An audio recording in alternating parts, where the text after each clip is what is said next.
it doesn't really make sense for you to have a single family office structure. And that's largely the reason why, as Barbara also mentioned, a lot of single family offices are migrating to a multi-family office structure because the costs are prohibitive.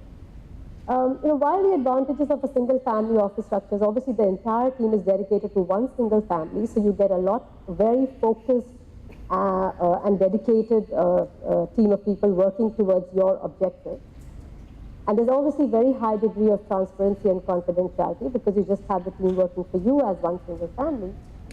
But the challenge of such structures is obviously recruiting, maintaining, and retaining the kind of quality professionals that you need, because a lot of people don't like to just work for one family. Obviously, again, the cost comes into play because you can't spread costs among multiple families. And also there's a lack of pricing power because what you have an ability of is going along and pooling together with other families, although that is going to some extent when single family offices come together. But your ability to bargain and get better pricing is obviously reduced if you're just one family versus if you're multiple families.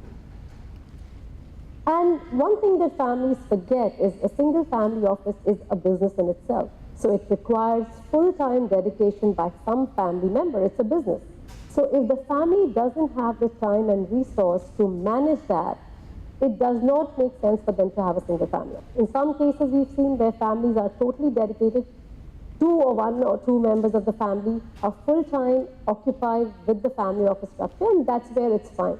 But if families have to continue to focus on businesses that they are creating or continue to be invested in, then a single family office structure requires a certain amount of bandwidth which may be taken away, and that sort of results in, again, ineffective management of that family.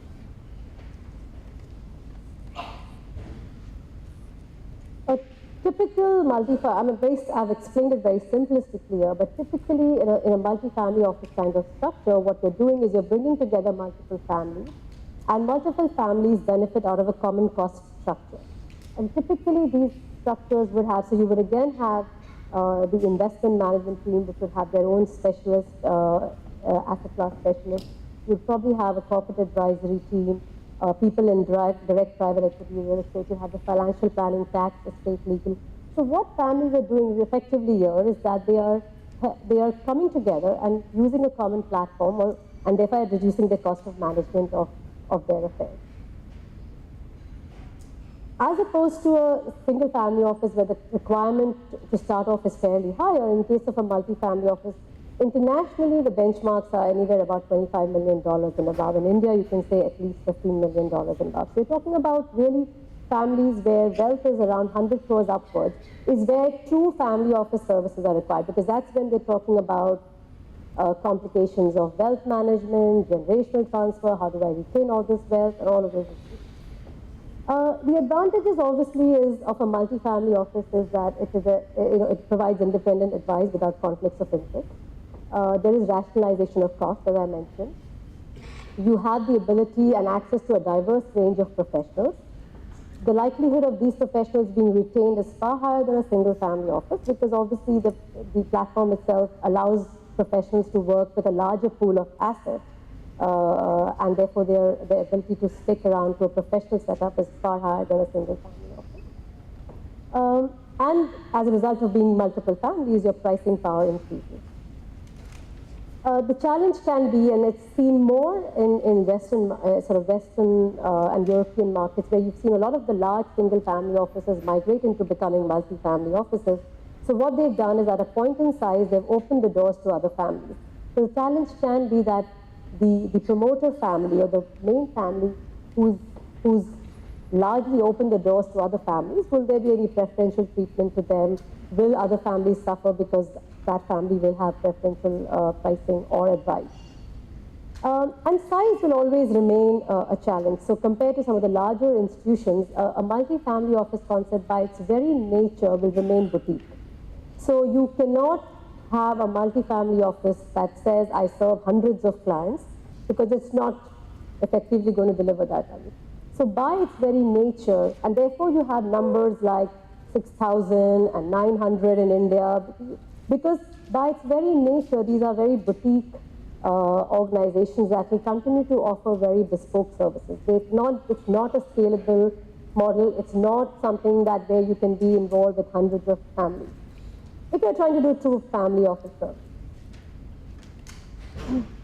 And then I would categorize a whole third category as people who are family office service providers. So these could be private banks, lawyers, trust companies, independent wealth management organizations. And what they would largely be doing is they are actually involving various different kinds of activities, which could retail from investment banking to corporate banking to having a brokerage platform, institutional equities, retail equities, a private wealth organization within which they cater. They have a segmentation where they have a retail, they have HNIs, and they also have family office. So the advantage of such a setup is obviously that you're coming along with a large institution that has qualified professionals and multi-skilled staff, and they have the expertise of being in the financial services for a long period of time. Often these sort of entities will have a lower threshold of entry for people who want to take family office services. But the challenge is what is precisely why you go for a family office setup in the first place. Because what you would find missing is the kind of holistic advice that is required for families. Because most of these entities will tend to focus on their areas of expertise. There's also, again, a possibility of low transparency with respect to hidden costs and fees. There's a potential for conflicts of interest when in-house products are sold alongside third-party products. And I say potential here because I know there are a lot of participants here who would disagree on that. So I would say there is a potential because if you have your own products and you have third-party, you're always, even if you're true to your thing, you're always either justifying why you're selling your own product, or if you're not, then families wonder as to why you're not showing your own product. And the biggest thing is that in a very large setup, a family office is only one of the things that the institution is doing. It's not the only thing. And so for a large institution that's constantly managing shareholder expectations, return on capital, where should be they dedicating staff, what is the new area that's now making money for them, there is a challenge and there is a chance that the family office setup may just suffer from falling out of flavor of the season. Right now it is, so everybody wants to focus, and then people realize it's not something that makes money and it's out of flavor. And so that's a big challenge for a lot of families.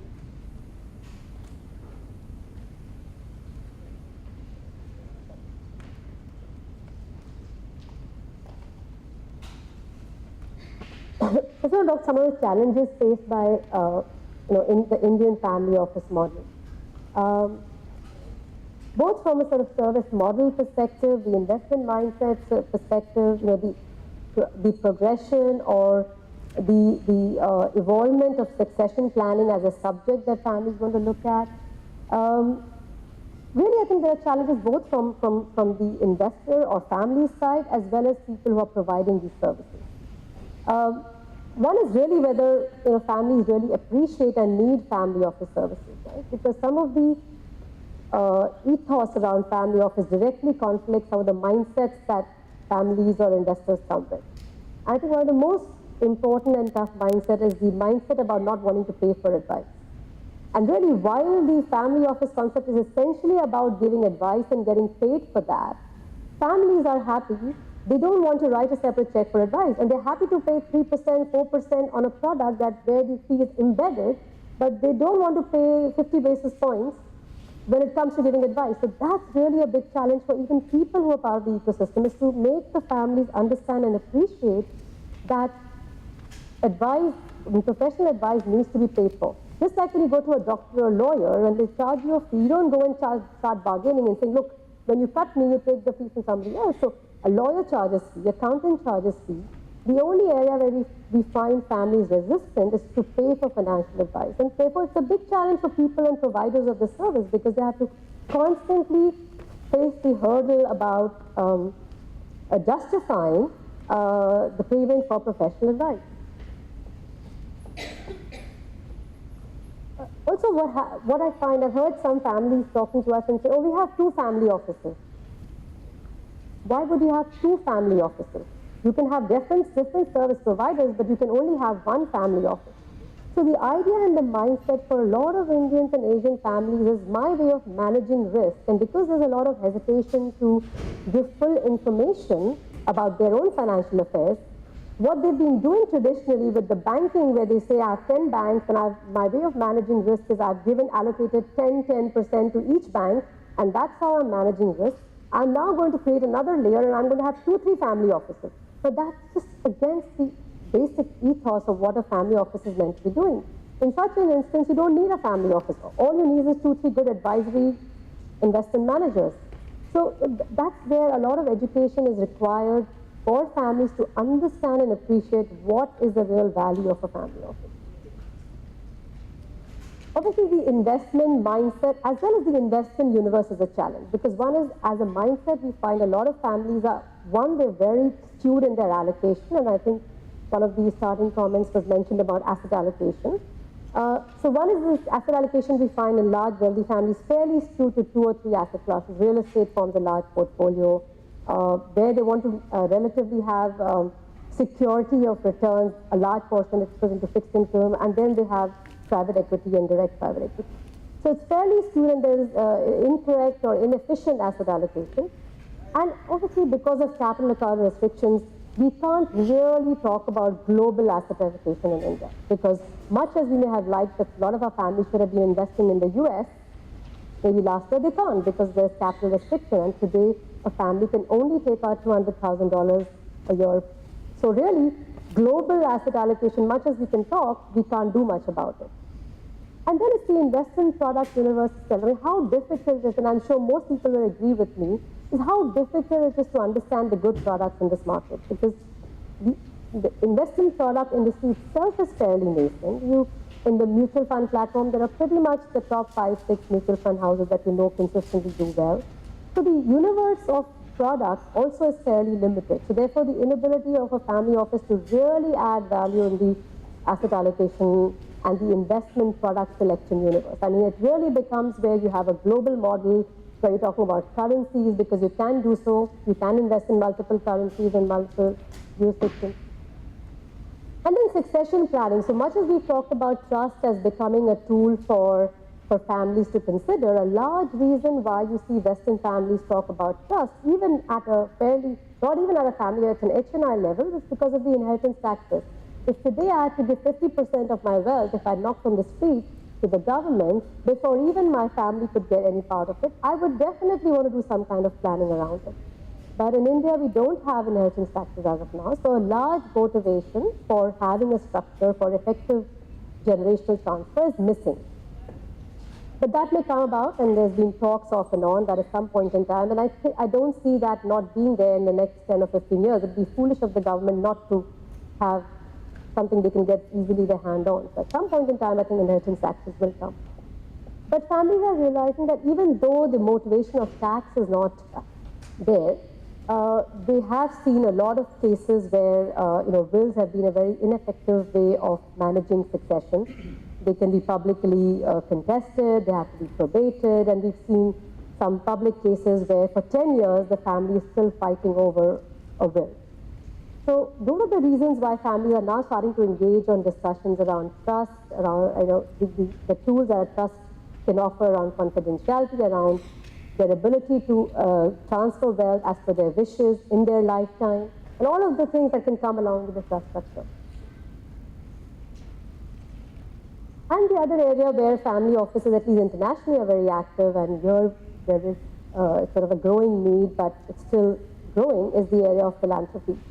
Because that's the big area, and there's where we see a lot of cultural issues. And I was talking at an international family office conference, and it was surprising that some of the German counterparts were talking to us, and they said the kind of conversations that they have with their wealthy families, and they say, okay, 90% to charity, 10% for family members. And I would be hard-pressed to find anyone here who would say that, or maybe a handful probably, who would ever have that conversation. I think most will say 90% to family, and even if 10% would be a big issue. So the whole area of philanthropy is still a growing one, but their families are stuck. While they have done it in an unstructured fashion, so a large part of philanthropy has been into religious causes, so giving into temple trusts, setting up a school in their own villages, but structured, thought-through philanthropy, which is part of the succession and legacy of the family, is something that families are just starting to think about, and it's an area where I think, again, as a family office, you see these challenges. So finally, how to choose a family office. So whatever you choose, and it's things that a family needs to sit down and consider and talk through and see what is really their preference as a family.